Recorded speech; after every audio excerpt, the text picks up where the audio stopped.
আজকের ভিডিওতে আমরা কথা বলবো এক অদ্ভুত রহস্য নিয়ে, যা বহু বছর ধরে বিজ্ঞানীদের মাথা ব্যথার কারণ হয়ে দাঁড়িয়েছে।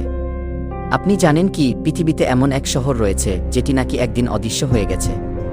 এটি এক রহস্যময় শহর, যেখানকার বাসিন্দারা হঠাৎ করেই একদিন হারিয়ে গিয়েছিল।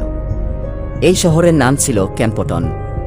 1930 সালে এক ভয়াবহ ঘটনার পর এই শহর একদিন নিখোঁজ হয়ে যায়। স্থানীয়দের মতে এক রাতেই পুরো শহর অদৃশ্য হয়ে গিয়েছিল।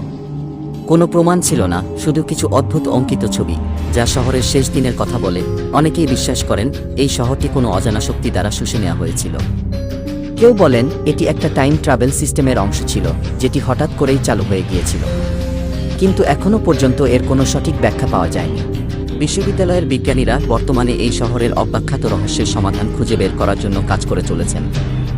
তবে এক জিনিস পরিষ্কার, এই শহর এবং এর বাসিন্দাদের ঘটনা এক অমীমাংসিত রহস্য হয়ে রয়ে গেছে ইতিহাসের পাতায়। আপনি কি বিশ্বাস করেন যে এই শহরটি আসলেই অদৃশ্য হয়ে গেছে, নাকি এটি কোনো বড় রহস্যের অংশ? নিচে কমেন্টে আমাদের জানান, এবং এই রহস্যময় ঘটনা নিয়ে আরও জানার জন্য চ্যানেলটি সাবস্ক্রাইব করতে ভুলবেন না। ধন্যবাদ।